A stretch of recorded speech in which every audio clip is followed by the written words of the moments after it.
Assalamualaikum warahmatullahi wabarakatuh. Nama saya Rahmat Wildan dengan NPM 180200055. Kami dari kelompok 1 ingin presentasikan hasil diskusi kami tentang akuntansi manajerial.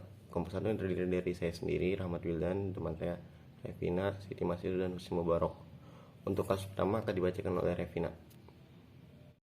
Assalamualaikum warahmatullahi wabarakatuh. Saya Revina dengan NPM 180200053. Saya di sini akan membaca soal kasusnya. Linda Ellis, manajer divisi, dievaluasi dan diberikan penghargaan berdasarkan kinerja anggaran. Linda, asistennya, dan semua manajer pabrik berhak mendapatkan bonus jika keuntungan divisi aktual di antara keuntungannya yang dianggarkan dan 120% dari keuntungan yang dianggarkan. Bonusnya berdasarkan pada presentasi tetap dan keuntungan aktual. Keuntungan di atas 120% dari keuntungan yang dianggarkan memperoleh bonus pada tingkat 120%, atau dengan kata lain terdapat batas atas untuk pembayaran bonus. Jika keuntungan aktual lebih rendah dari keuntungan yang dianggarkan, tidak ada bonus yang diberikan. Perhatikan tindakan-tindakan yang dilakukan oleh Linda berikut ini. Linda cenderung memperkirakan beban terlalu tinggi atau overestimate, dan memperkirakan pendapatan terlalu rendah atau underestimate. Pendekatan ini memberikan kemampuan kepada divisi untuk mencapai keuntungan yang dianggarkan. Linda percaya bahwa tindakannya dibenarkan karena meningkatkan kemungkinan untuk menerima bonus dan membantu menjaga moral karyawan tetap tinggi. Anggap menjelang akhir tahun fiskal, Linda melihat bahwa divisi tidak akan meraih keuntungan yang dianggarkan. Oleh karena itu, dia memerintahkan Departemen Penjualan untuk menunda penyelesaiannya sejumlah perjanjian penjualan ke tahun fiskal berikutnya. Dia juga memutuskan untuk menghapus persediaan yang hampir tidak ada memiliki nilai, menunda pendapatan ke tahun berikutnya, dan menghapus persediaan dalam tahun yang tidak ada bonus, meningkatkan kesempatan untuk memperoleh bonus di tahun berikutnya. Asumsikan bahwa menjelang akhir tahun, Linda melihat bahwa keuntungan aktual kemungkinan akan melebihi batas 120%, dan dia mengambil tindakan yang hampir sama dengan tindakan-tindakan yang dijelaskan dalam poin B. Di sini saya akan menjawab pertanyaan yang nomor 1. Berikan komentar dari perilaku Linda, apakah tindakannya benar atau salah? Peranan apa yang dimainkan perusahaan dalam mendorong tindakannya? Di sini saya akan menjawab pertanyaan nomor 1. Estimasi beban yang terlalu dan pendapatan yang terlalu rendah dari perencanaan anggaran adalah baik adanya. Ini dimaksudkan sebagai bentuk pengendalian terhadap seluruh aspek tujuan jangka pendek agar lebih efektif adalah setiap pelaksanaan anggaran. Walau demikian, tindakan Linda Ellis dalam mengestimasi beban dan pendapatan harus tetap memperhatikan aspek optimalisasi dari tiap aspek. Jadi tidak dapat disamaratakan untuk semua aspek.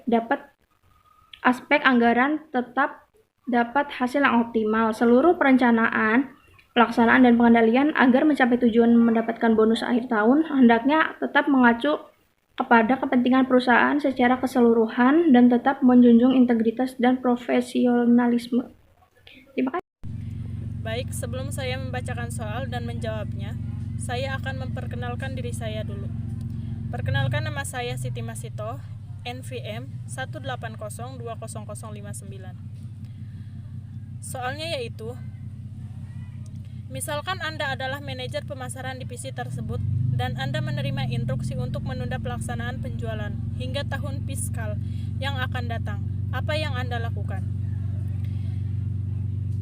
Menurut saya, apabila bertindak sebagai manajer pemasaran divisi, saya tidak akan mungkin menunda pelaksanaan penjualan sekalipun itu sebagai sebuah instruksi, karena itu akan sangat berpengaruh terhadap pendapatan perusahaan secara keseluruhan. Instruksi ini tidaklah efektif. Penjualan akan tetap dilakukan hingga akhir tahun fiskal dan tidak seluruhnya dilakukan penghapusan terhadap seluruh persediaan yang ada sebagai aset perusahaan. Penghapusan sangat baik dilakukan terhadap persediaan yang tidak mendukung dalam sistem operasi perusahaan.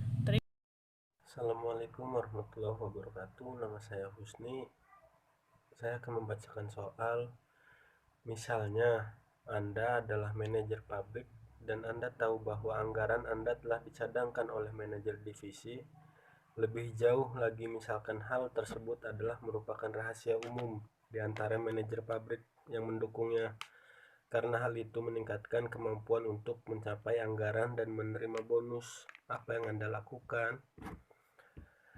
Baik, saya akan menjawabnya.